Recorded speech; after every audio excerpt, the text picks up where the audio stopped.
for the camera. Okay.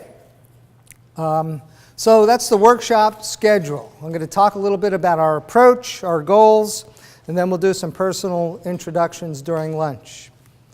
We went over the handout already. What I'm going to try to create, what we're going to try to create is a workshop approach, an environment that is reflective, integrated, participative, and productive. RIP. That's our mantra. Let's let it rip, okay? We want to create, and bringing you out here was intentional. Oh, another important thing. Please put your cell phones on vibrate. I was at a national conference and the speaker said, I want you, please, everyone put their cell phones on vibrator. I don't want to get that personal with y'all. Put it on vibrate. That would be fine. Or shut it off altogether. When we do these workshops, when we've done these workshops at home, on campus, people are searching their email and looking at their cell phone, and I have to run back to my office. So we want to create a sanctuary. Remember the Hunchback of Notre Dame, Quasimodo? The Hunchback wanted sanctuary. He went into the church. This is our sanctuary for the day.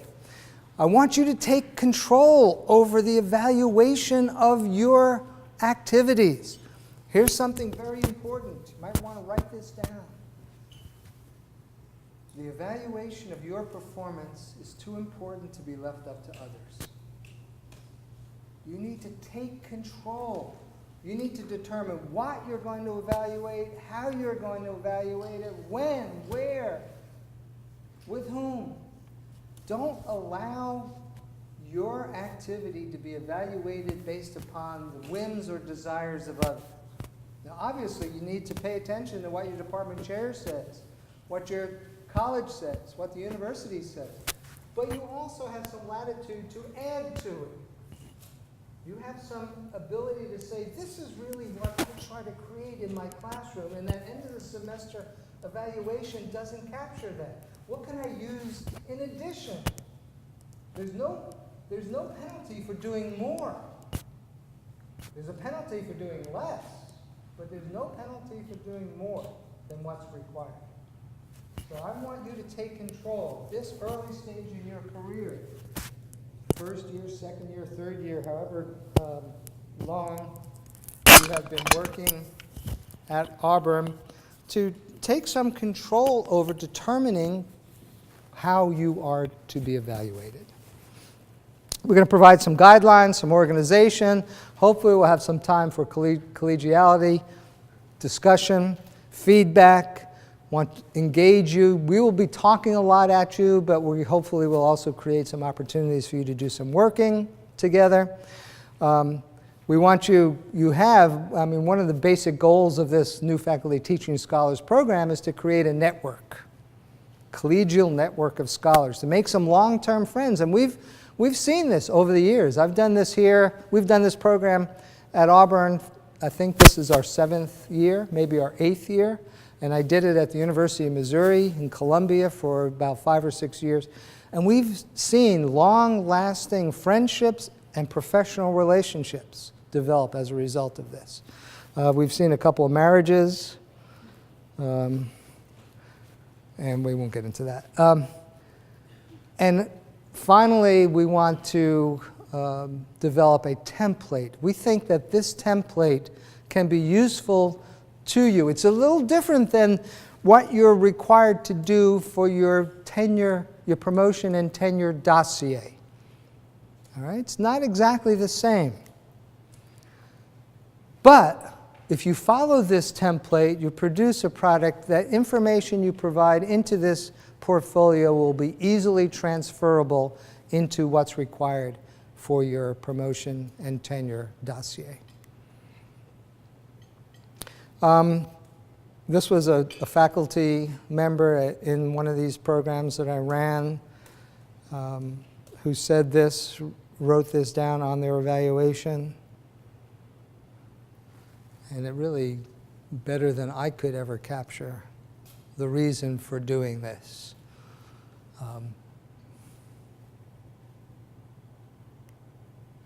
So, some general writing when we get to the writing parts of this, when you're writing your teaching philosophy or your research philosophy or your outreach philosophy.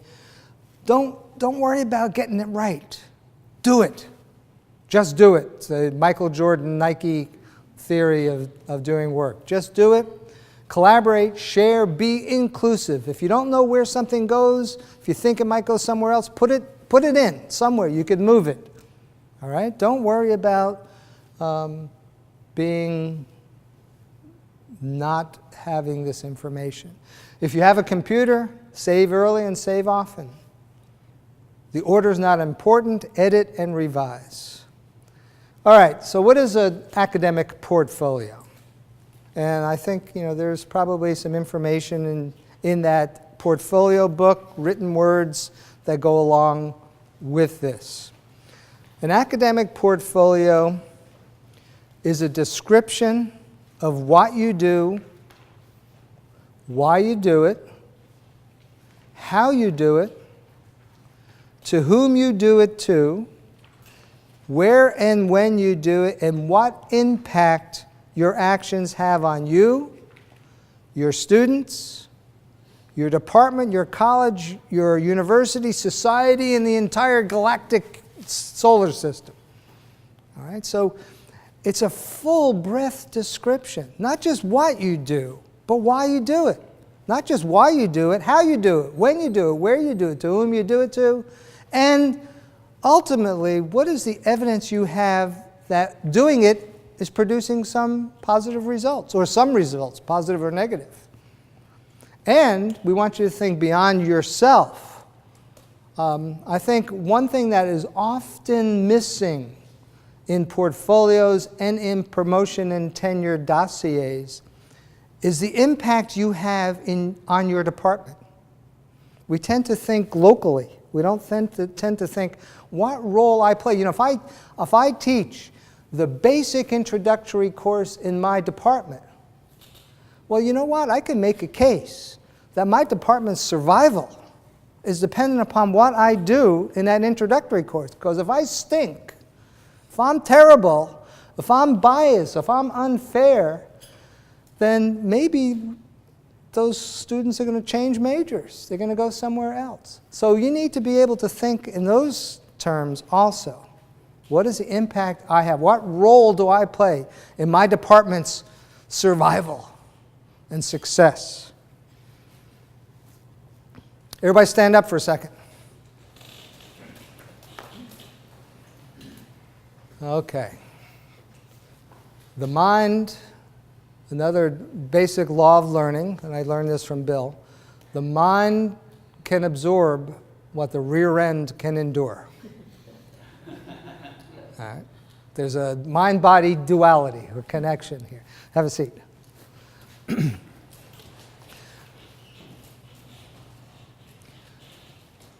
All right, so here's a visual way. Raj developed this, and this kind of captures what we're trying to talk about.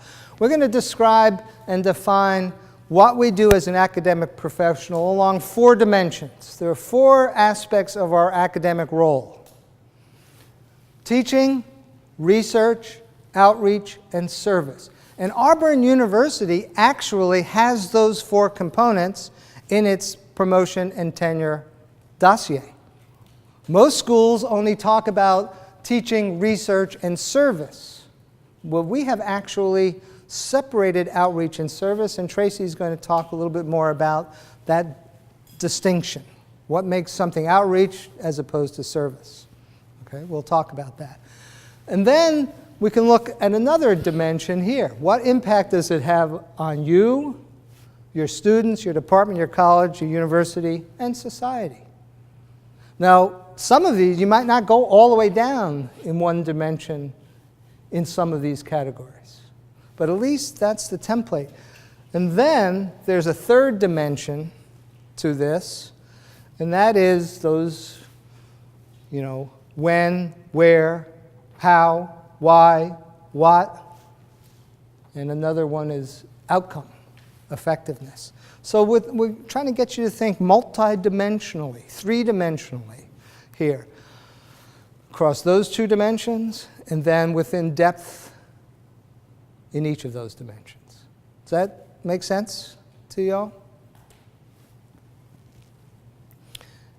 And, there's also kind of a temporal dimension.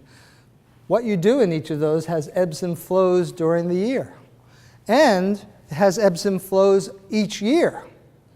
So, your first year here, you may be doing a whole lot of setting your lab up and get course release time here. So you're not spending as much time in teaching, and might be vice versa.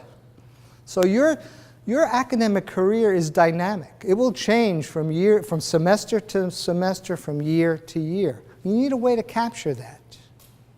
All right? And I think a portfolio is one good way of doing this.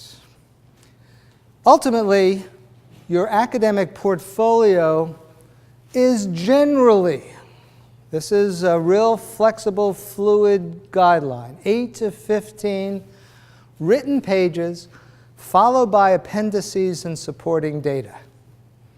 It's not a milk crate. It could be a milk crate, but really what you should expect someone to read as your portfolio is just these 8 to 15 text written pages, maybe with some tables summarizing data. So you have 3 years of end of the semester student evaluations. You don't put them in the portfolio, but maybe you make a table summarizing those. And then you say, see Appendix B. And you have all of the data, the supporting data, in your appendices to support what you've written in your portfolio.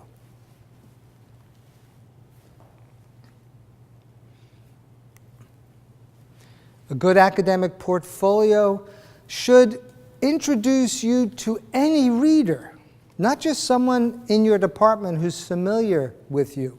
When you come up for promotion and tenure, there are multiple levels of reviewers, some of whom know nothing about your discipline.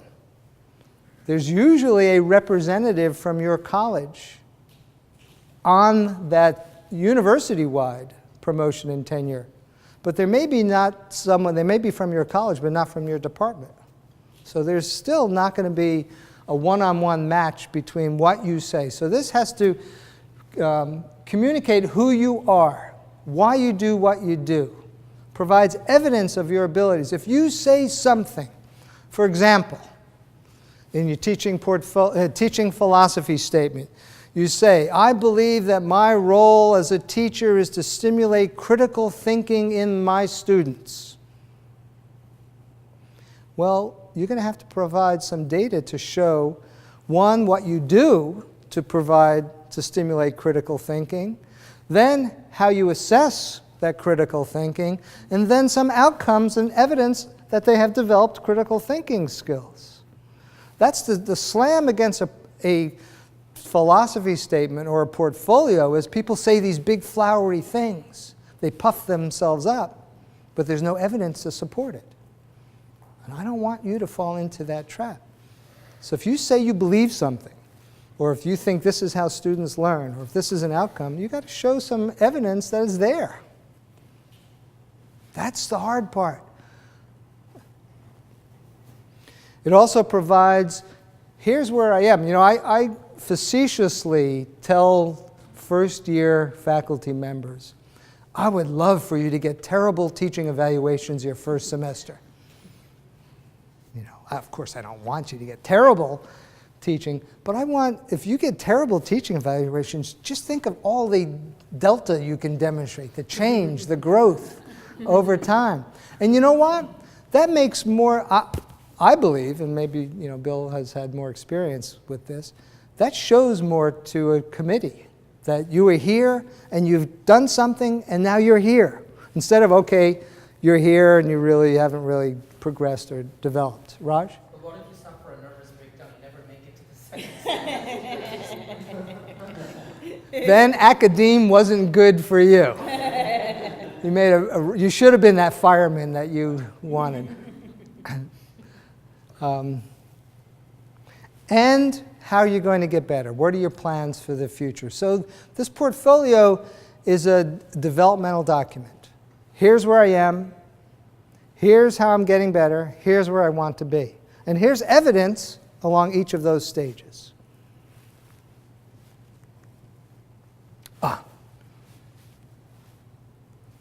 The evaluation of your performance is too important to be left up to others. But I don't know how many times I have heard faculty going up for third-year review saying, you know, I have end of the semester evaluations. That's it. My department chair says I need to get those. You know, I haven't really encouraged my students to fill them out. Now what do I do? Well, you know, you missed 3 years worth of data collection here. You miss taking control over how you define your behavior. Don't fall into that trap. So, again, we talk about 4 components, but I have added a 5th component. Now, if I were king of the university, or provost, same thing, I would tell all my department chairs, all my deans, to say, I would like you to have every department chair meet with every faculty member at the beginning of the year and lay out a developmental plan for the year. And have them design graphically and functionally what they're going to accomplish this year. How much of their time they're going to spend in outreach? How much are they going to spend in research? How much of their time are they going to spend in teaching and service? And I want you to build in and give them time and support and energy to get better in each of those 4 things. And that's the missing piece. We expect you to do those 4 things, but we don't give you any time to enhance your skills or to get better in doing those. And I think that should be part of your normal, not a 5th of what you do, but some portion of your time should be devoted to getting better. I did some research on the private sector, industry, AT&T, IBM. You know, they spend between 6 and 8% of their corporate budget on staff development. It's an expectation that people go through training, they go through getting better. A university spends less than 1% of its budget to support getting better. The Biggio Center is one resource that Auburn University has. But you know what? None of the Biggio Center money comes from university operating budget. All of this comes from an endowed fund, an endowed gift. An enlightened alum gave the university $10 million and said, set up a center to support faculty. And the university said, sure. We'll take that, this $10 million. We don't have to spend of our own money. But at least they did it and they didn't drain it off into something else. So what I'd like you to do right now, here's another way, a prettier graphic way. These really should intersect. There should be an intersection of all of those ovals.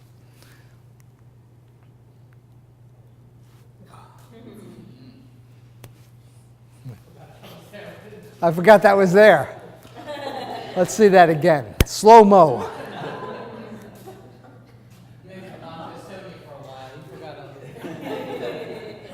Wow, that's impressive. There's another way of looking at it. If you don't like circles or ovals and you like rectangles. Another thing to think about, you have a life, right? I see I went to a workshop with a neurobiologist who said he tells his grad students, you could have a job, you could have a family, you could have a garden. But you can't have a job, a family, and a garden. You can have a job or a family, you can have a job or a garden, but you can't have all 3. He expected his grad students to work 70 hours a week in his lab. Well, you need to balance. We realize that you have a life and you have to balance. So while all of these things are important, you also have a family, you have to get better, so Your life is a constant balancing act.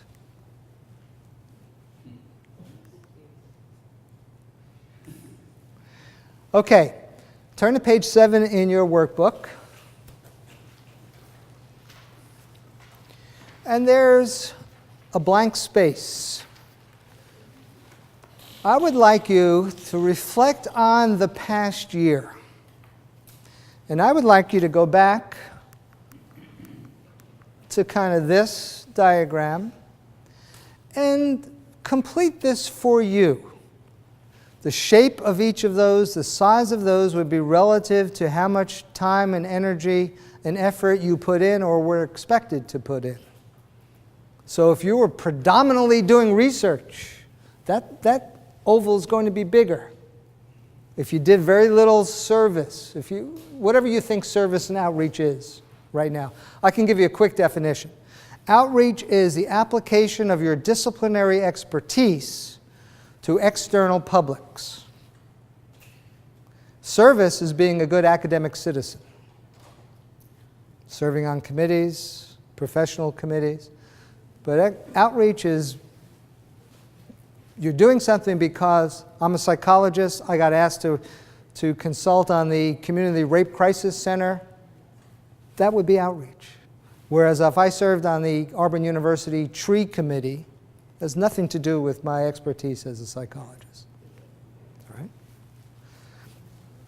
And then if you want, after you filled in, maybe fill in some details. What did you do? How many classes did you teach? What kind of research did you do? How many publications did you have?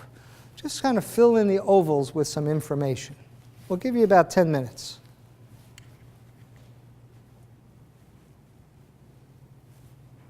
Jump out at you?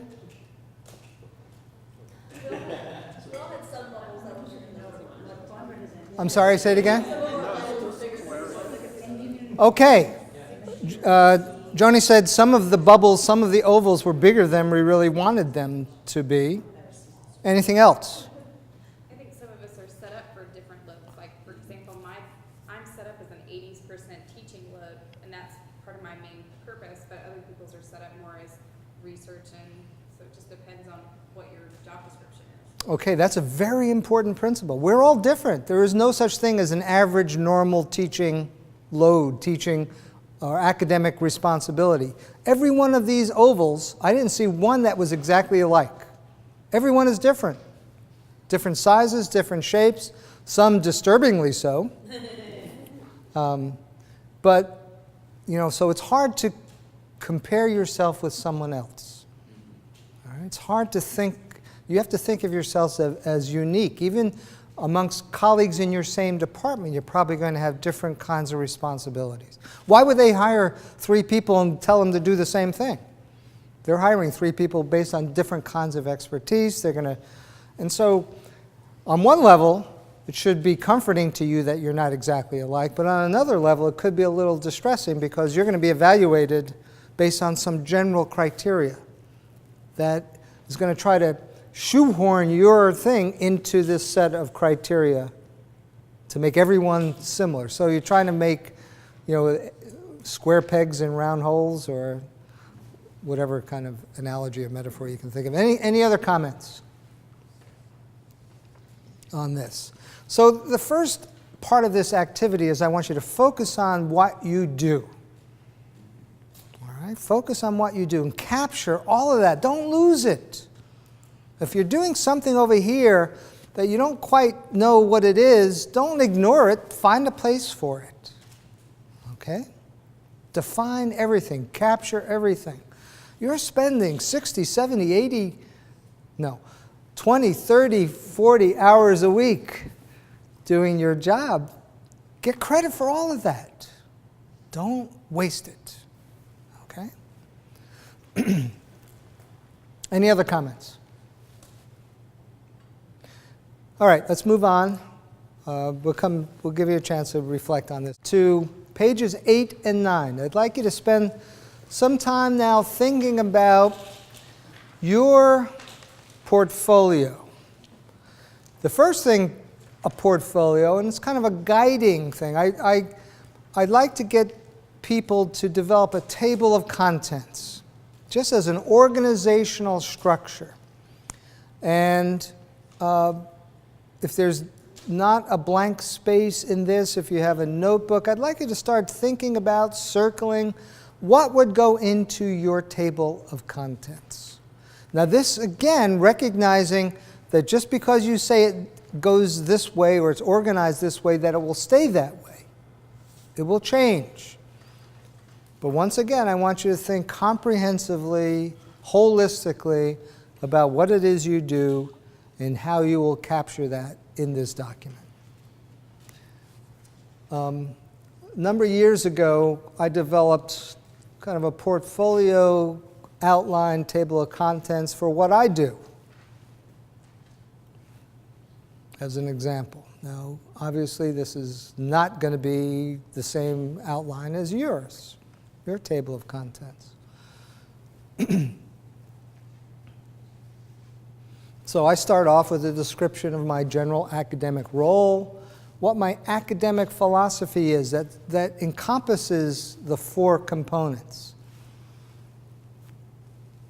Then I talk about teaching responsibilities, teaching philosophy, what I do, what evidence of effectiveness, what other curricular development activities, if I've developed new courses, and what I want to do to improve. And I basically follow that same format for, I call it scholarship instead of research, because I don't do a whole lot of empirical research. I do writing, editing, publishing. That's scholarship for what I do. Outreach, and I include consulting. I do a lot of consulting internationally and nationally. And I serve on committees, and I do professional things for my professional associations. And then I have appendices.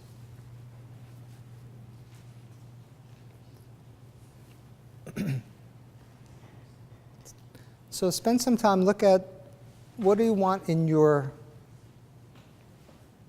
portfolio? Did you have a question? Yeah. Is it appropriate somewhere in there to include a copy of your Vita? I think a copy of your Vita would go into your appendices, and it would be mentioned in your academic role. So I would reference it early on, and I would put it in the appendix. Amanda? So for the overall academic role, would it be okay to include a copy of the job posting, or is that not relevant? I think if you want to refer to it, here's how I was hired, here's the conditions under which I was hired, see Appendix 1A. Yeah. I would rather be inclusive than exclusive. If you think it might be worthwhile, put it there. You could always take it out. But it's hard to find something 2 or 3 years later.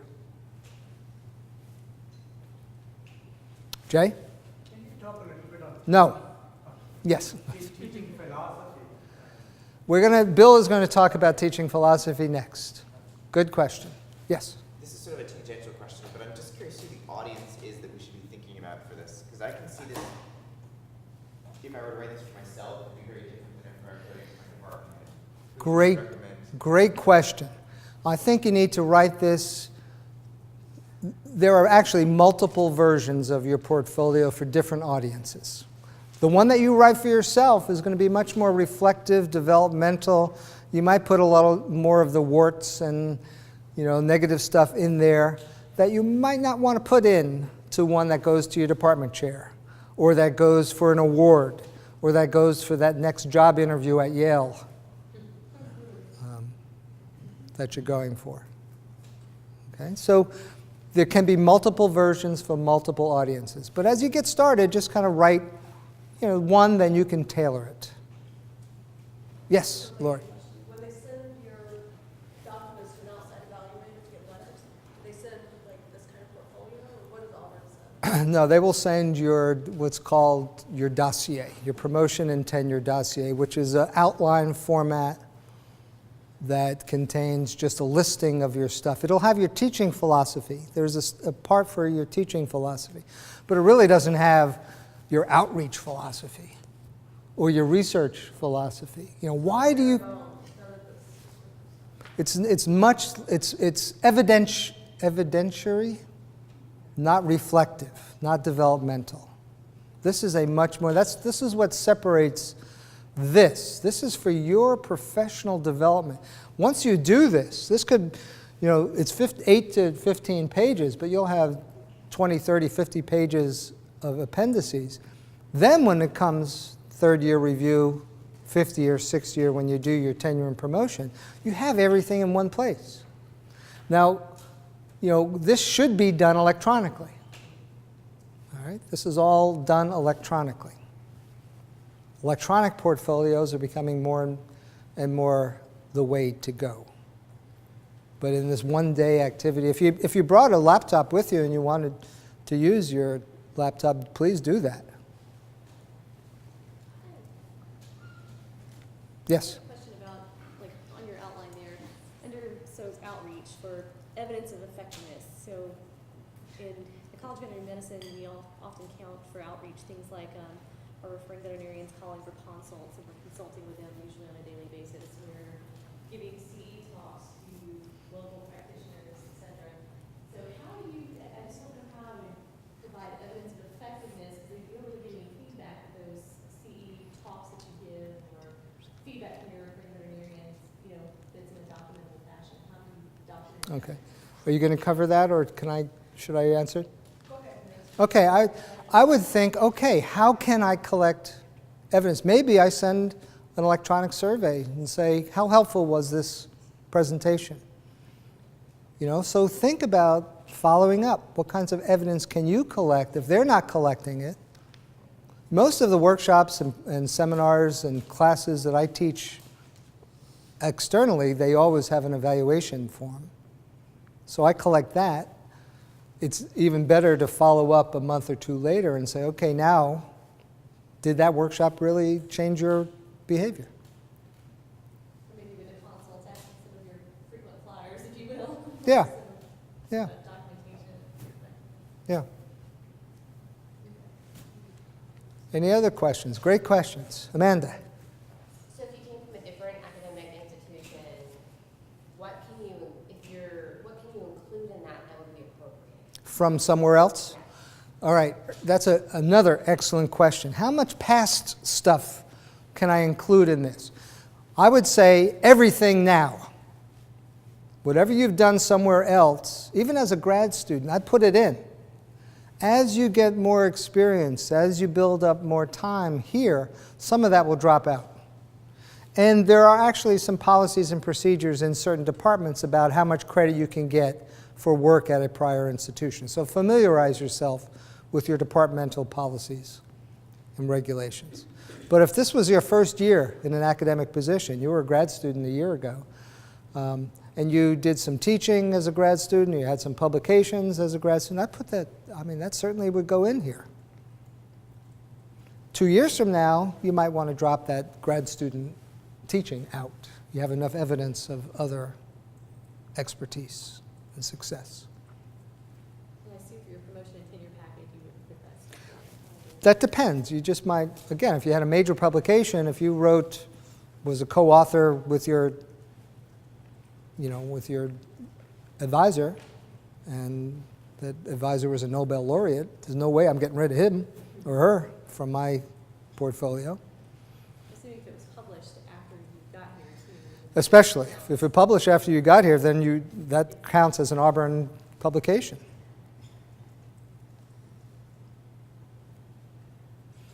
All right? Any other questions? You kind of have a sense of what you might want to put in to your portfolio? Do you need more time working on a table of contents?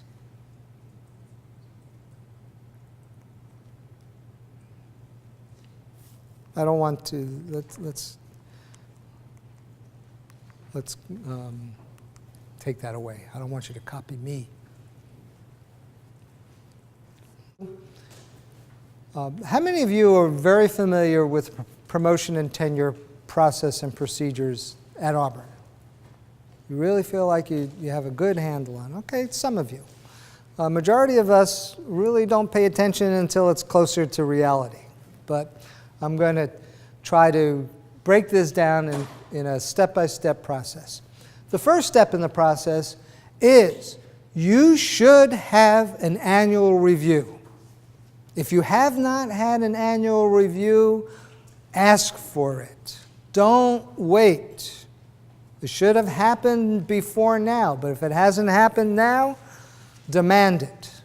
Demand an annual review. One, for your protection. You need evidence. If in 3 years or in 5 years, all of a sudden they tell you you haven't been doing what you're supposed to be doing. If you have annual reviews that says you're doing great, you got grounds for appeal. All right? People change. Department chairs change. You need evidence. Keep that stuff. So, in the spring of each year, like a month ago, 2 months ago, you should have met with your department chair. You review your assignment. Bring in your appointment letter, whatever, your assignment.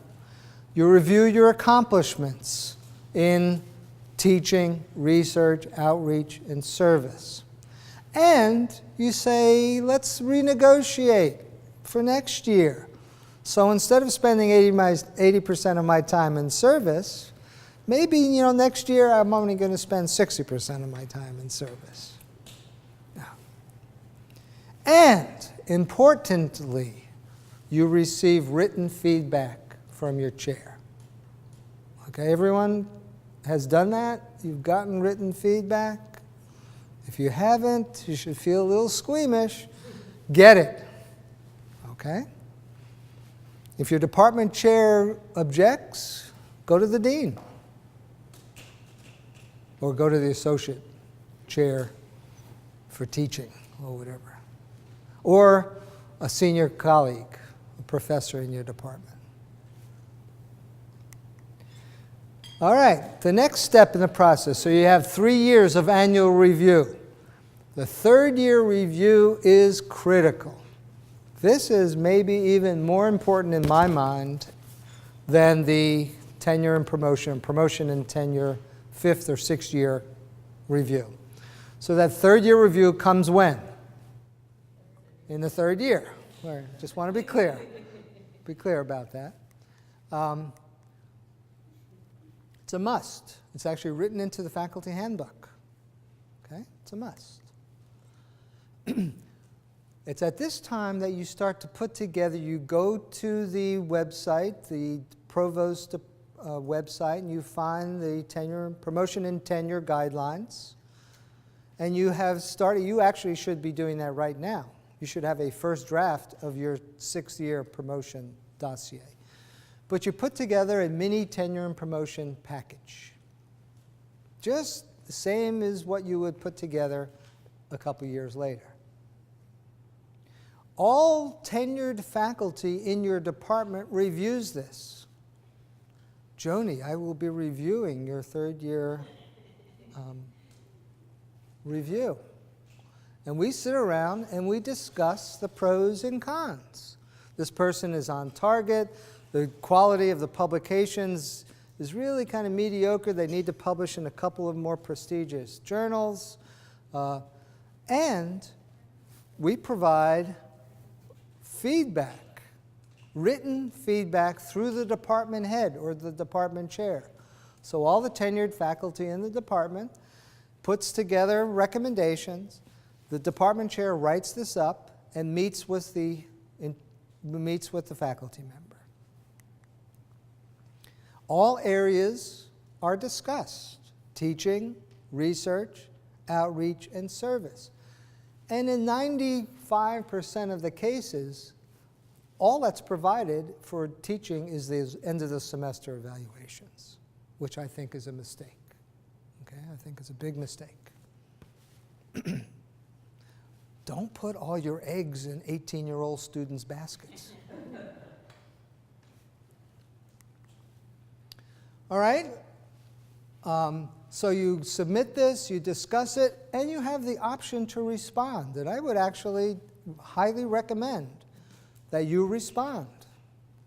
Thank you very much. I'm glad to hear the department thinks I'm on task, or I understand that I appear to need some work in this area. Here's what I'm going to do to respond to that. Just like you would respond to a journal review, a rejection, a resubmission. Think about this again in a scholarly way. Don't get destroyed. Maybe get appropriately disappointed, but use that as energy to get better. Bill? I just want to emphasize that last point. That's really important. Is take that feedback to heart. Because when you're hired, the most important decision the university makes is who's going to hire. They're putting all their eggs in that basket. They want to do everything they can to help you get promoted and tenure. They're investing a lot in you. This is really a good service that your department and the university is providing to you. So sit down, go over the feedback, even if it's not what you want to hear. It may be exactly what you need to hear. You still then have a couple of years to sort of modify your course to get on the proper track. And that's why it's not the third year, not the fourth year. So really do take this very, very seriously. And what you're doing today is really preparing for your third year review, because the documents you're preparing today is going to be fundamental to preparing a masterful dossier for this process. It's very, very important. So take what Jim is saying to heart. And I really believe, if done well, you should know at the end of the third year review whether it's worth plugging on or resubscribing to the Chronicle of Higher Education, which can be a great service to you. If you don't feel like you're going to really fit into this department, it might not be bad to start looking for some other opportunities. And I have heard the provost, not this provost, previous provost, say that promotion decisions are made at the third year review. Tenure decisions are made here. That if done well, there should be no one who comes up in the 5th or 6th year who gets denied tenure. This should tell you. All right? Now, obviously, in some cases, there's, again, variability. You're doing some highly technical scientific research. It took 2 years to get your lab up and running, to design all your experiments. You haven't generated the publications, the data yet in that third year. But you got a lot of things in the pipeline, and so your scholarship may be backloaded in that 5-6 year period. All right?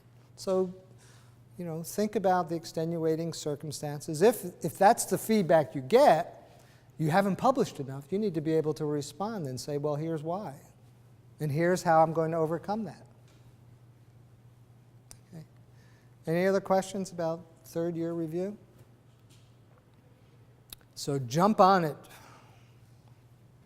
Use this as a real developmental positive thing, not just a punishment. Fearless and true. That's us. Okay. Here's the timeline. Oops, this should be 2012-13. Time flies when you're out of the country. Here's the schedule. This was just posted 4 days ago. So this is hot off the press. April 27th, which was when this year's promotion and tenure announcements were made. They appeared in the AU newsletter, the weekly newsletter thing. That's really kind of the official publication. So those were all in last week's newspaper.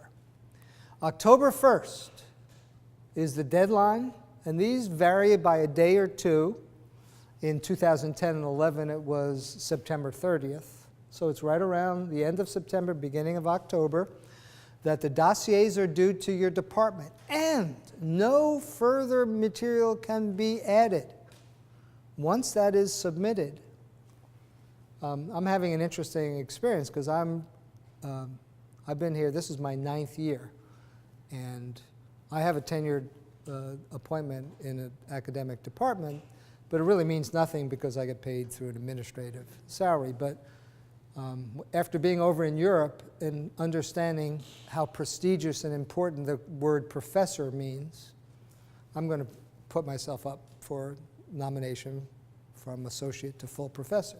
So I've actually been looking at the promotion and tenure and working on it and doing all this stuff. So these dates mean something to me in reality. November 1st, the department recommendations and dossiers are due to the dean's office. So between October 1st and November 1st, the department meets. And if you're going out for associate professor, then everyone associate professor and higher reviews your material. If you're going up for full professor, only full professors in your department review your material. And if you're going to get recommending letters from other people, I would strongly recommend you don't ever get a letter in support of you from anyone at a lower rank than what you're aspiring to. So if you're going up for full professor, you really don't want an associate professor or an assistant professor to be one of your reviewers. And if you're going up for associate professor, you really don't want assistant professors to be one of your reviewers. December 3rd, so October, November, just a month. Another month, recommendations of the dean and the dossiers are due to the office of the provost. Now there's some variability here. Some colleges don't have a college-wide promotion and tenure committee. Some of the smaller colleges don't do that. It goes right from the department to the provost. So know what your procedures are in your department. Finally, all deliberations are completed. The people are contacted, notified individually, yay or nay. You have an opportunity to appeal, and then the final decision is made in May, and the announcement is made at that time also. So that's just a general formula. The dates vary from year to year, but that's the general time frame. All right, so going back to, you've had annual reviews, you've had a third-year review, you've had a fourth-year review. Auburn is a little unique. The only university I've ever worked at that encourages faculty to put themselves up for promotion and tenure after the 5th year, or actually during the 5th year. And if you get denied, you can go do it again the next time, in the 6th year. That's unheard of in any university I've ever worked at. It's one and done. You put yourself up, whenever you put yourself up for promotion and tenure, if you're denied, you have a year to find another job. Here, we give you a second chance. So it's actually a pretty person-friendly environment. You have to decide whether you want, there's really no disadvantage of going up in the 5th year. According to this, you get an extra get out of jail free pass and do it again the next year. So take advantage of that opportunity while it's still here. Your P&T package. So here's some of the things that would go in, and it's maybe a little different than what goes in your portfolio. A description of all your courses. How many students are in those classes? What level of students are in those classes? As descriptive as possible. Your teaching philosophy statement and a self-evaluation. If you reflect back, what are your strengths? What are your weaknesses? Take some control over helping the reader understand who you are.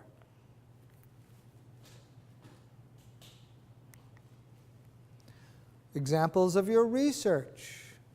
Documented creative work, publications, presentations, patents, contracts.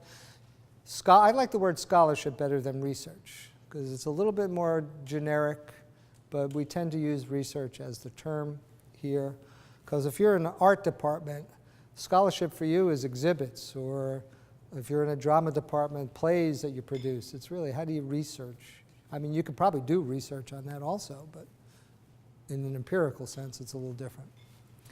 I also would recommend you have a research philosophy statement. Why are you pursuing this avenue of scholarship? What difference does it make? What impact on the university, on students, on society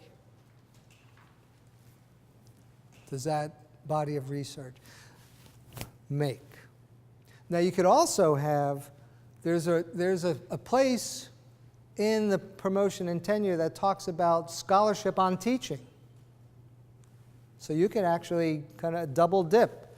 For me, all of my scholarship is on teaching. So I have a choice of listing it under teaching research or in disciplinary research, because that's my discipline. But if you're a physicist or a veterinary medicine professional, and you do some research on the teaching of veterinary medicine, then you could have that research up here and not here in your discipline. Outreach. I would separate, again, outreach and service. I draw a distinction between the two. Knowledge transfer. There's a good word. Your knowledge transfer from the university to the community or to outside agencies. That's a good definition of outreach. Letters of recommendation. You'll be asked to get 2 or 3 recommenders, and you will be asked to supply the names of, 5 or 6 external reviewers that the department will select from. They won't pick all of them. They may even get a couple of their own. But you have the opportunity to say, okay, Nancy Chisholm from Indiana University would be a good person to send my credentials to, and she would give you an objective review from the profession. Okay, so those are 2 different groups of people. And that the outside reviewers probably should not be someone you've done research with or taught with. They have to be somewhat objective. They have to know who you are, but, Joni? They can be both internal and external. The letters of recommendation can be, I'm gonna get ask Bill Buskis. Okay. To be one of my references, recommenders. But there are a couple of other people out external that I'm going to ask. Correct. Who knows your work well. And then you have outside evaluators who may know your work, but they don't know you personally.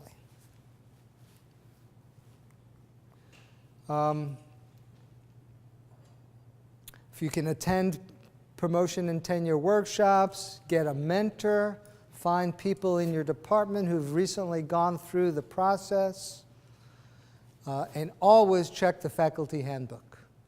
Rules change slowly in a university, but they do change. Okay. Save everything. Bill mentioned this. If you get email message from a student saying, Dr. Jones, that was the best class I've ever had. You are the best instructor in the department. Dr. Smith is terrible. No. You black that part out. You draft your package. You edit it. You have someone review it. Important step. Someone you trust. Someone who's not going to just say, this is great, but someone who's going to say, Bob, you really need to add some stuff here. You edit it again, and you submit. And then you relax. It's out of your hands. You don't obsess about it. You go on vacation. You go somewhere really exotic like Lochapoca for the weekend. It's out of your hands. And hopefully you don't have separate sleeping arrangements. Yeah. Then your department gets together. It reviews your package and votes. With a majority, all it takes is a majority in your department to move it to the next step. Now you want unanimous, But for various reasons, you may not get unanimous either way. Some legitimate concerns, some not so legitimate concerns. It's been my experience in 9 years here and 8 years at the University of Missouri, people care.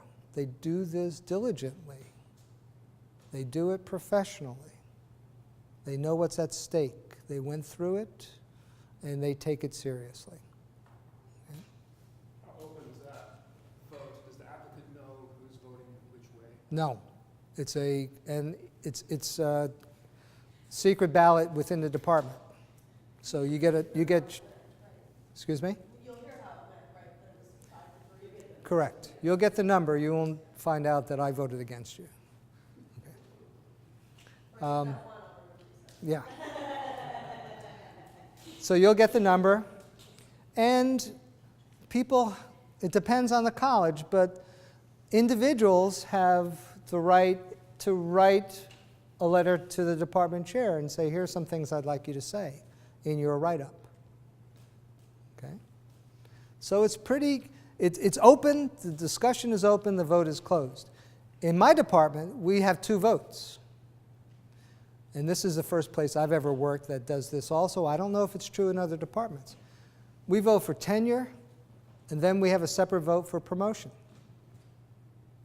So you can actually get tenured and not promoted. I don't think you can get promoted and not tenured, but maybe you can. I think you can in the 5th year. The 6th year, you can't.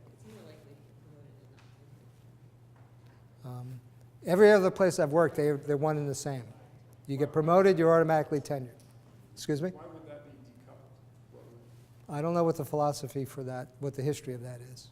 I think it's slowly changing though, because the primary criterion for tenure is collegiality, but nobody really knows what that is. Whether it's being balanced with everybody in the department, whether you really sort of contribute to the good. And so I know in my department we've had lots of discussions about just dropping collegiality completely from the discussion, going just simply for promotion and tenure. Do I share my toys and play nice with my colleagues? Iman? Yes, you mentioned that you're only thinking of perfectly the one who evaluated his portfolio, right? So is there any kind of a rubric they are giving to evaluate based on that, or just individual? I have never seen a rubric in these processes. It would be probably a good idea, but It would never happen. it will never happen because people don't want to be tied down that strictly into criteria evaluation. Yeah, so Just related to David's question, one thing might be, you might have somebody coming in at an associate professor level, but without tenure, and so that they would actually just be going out for tenure and not for promotion at a particular time. Iman? Okay, sorry, but do they write a report justifying why they're rejecting? Usually it's a yay or nay. Get a piece of paper, and it says yes or no, and you check the box, and you hand it in, and the department secretary goes in another room, counts them up, and says, here's the vote.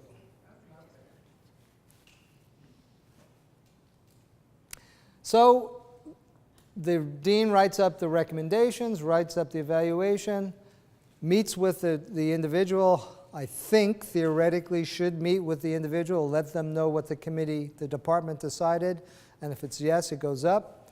If it's no, you have the right to appeal, which I would recommend you do. You know, there's no punishment for appealing and losing if you think you have just grounds to appeal. Yes? You mentioned that personally, I can approach the dean or the department head and ask him to write something in the recommendation. So what was that? Because I'm putting everything in the package. So what extra can I request that you please, if you can just put in a paragraph of this? No, in your annual review, there should be some written, if you don't get a written report from your annual review, you should recommend that. I wouldn't go to the dean or to the department chair to ask them to write a reference for me at all. You really want them to be objective. They're there to respond to the will of the department or the will of the college, not to your needs. But then, you said that after the department votes, people in the department can write a letter. Oh, yes. Is that what you're saying? People, That's something you request, right? Is it correct? it's not anything you request. No, no. They can take it upon themselves to write a justification for their vote. So it could be negative, or it could say, this is a really great person, and the split vote is not. Correct. Correct. Bill? Your chair is also going to write a cover letter introducing the committee on the line between college and university level to you. That's the letter that counts. Of all the letters that are going to be part of your dossier, external, internal, the most important one is your chair. Your chair is going to summarize what happened at that vote meeting and will take into account any pros and any cons that came up to sort of cast a bigger light. And the committees above your department will listen to the chair with some deference because this person has the best perspective, theoretically. And I've seen it happen lots of times. So it's not like you have to kiss up to your chair, but a good chair is going to be there to support you all the way around. So you can count on your chair to have some perspective going into that particular letter. And again, that's why it's important, that's why those annual reviews are important, because you want to establish that relationship. You want to demonstrate to your chair that you care, that you're working hard, that you're responsive to their requests and their needs, and you prize their feedback and their mentorship. So if you establish that relationship over 4 years, come 5th year, they're going to know who you are. They're going to know what you're doing. So it moves on to the university committee. There is a representative, typically from each of the colleges and schools, on that committee. There are other people. There's the vice president for outreach, the vice president for research. There are some kind of ex officio members on that committee. You've been on the university-wide tenure. So the packages are sent along with the recommendations from the chair and the dean. And they're discussed. I don't know how many come up each time, 50, 60, for deliberation. Recommendations then are made to the provost. The provost has another go at it. Very unusual that the provost will overturn previous decisions. Very unusual. Packages are submitted to the president, and the final decision is made by the Board of Trustees. A letter with a decision is sent back to the candidate. Is it also rare for the board of trustees? Board of trustees, is it rare for them to overturn? Yeah, unless your name is Ward Churchill or someone like that, it's very, very unusual. Raj? Well, there's always horror stories, but I knew somebody who was a chemistry professor at University of Wisconsin, had, a nephew or son, board of trustees member in his intro chem class, and that didn't go well. And this board of trustee member then took it out on him much later. Don't worry about that. That's not going to happen. That's not going to happen to you. If it goes this far and you've been recommended, if you've been recommended by your dean, you got probably a 95% chance of making it through. And it goes, this might be 99.9% to that point. So you celebrate. Yay, your life is made. You can relax. No more of that research garbage. You can do what you really want to do. Let's cut the lawn at 3 o'clock on a Wednesday afternoon. Irritate all of your non-university neighbors. That goes, yay! However, option B, you're not promoted and tenured. All right? So you improve and you resubmit. That was a noise. You do it again. You may also want to start looking at other career options. How often does that work out? Because if you didn't have what it took at year 5, unless something really good comes through the next year, you're not going to get a No. I would say it's probably the, I don't know. I don't have any data. That's a very good question.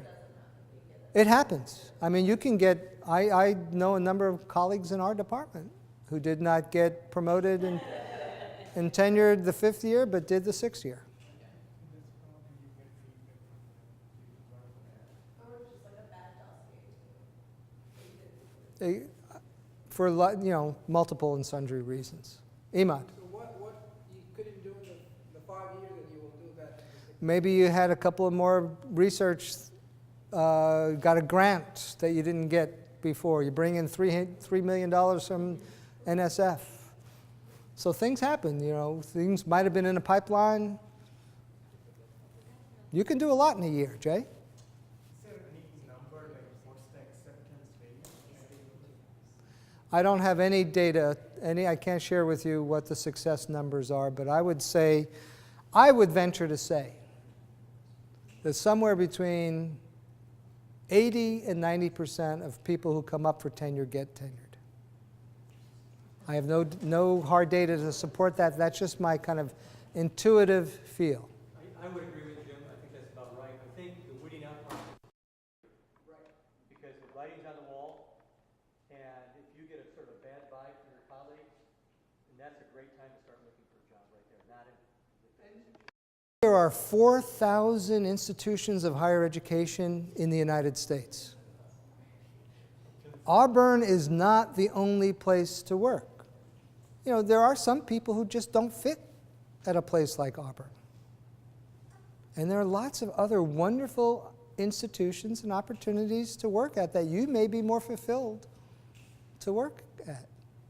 So this is not the end of one's life. I know a number of very successful, competent professors who were rejected for tenure at one institution and worked at another institution. That's not going to happen to you all, but. And usually, they give you a year, so you're not immediately terminated. And I think this is pretty, I have just some inspirational quotes to not end on a negative note. And I'm done. This is my favorite. This internationally known educational philosopher here.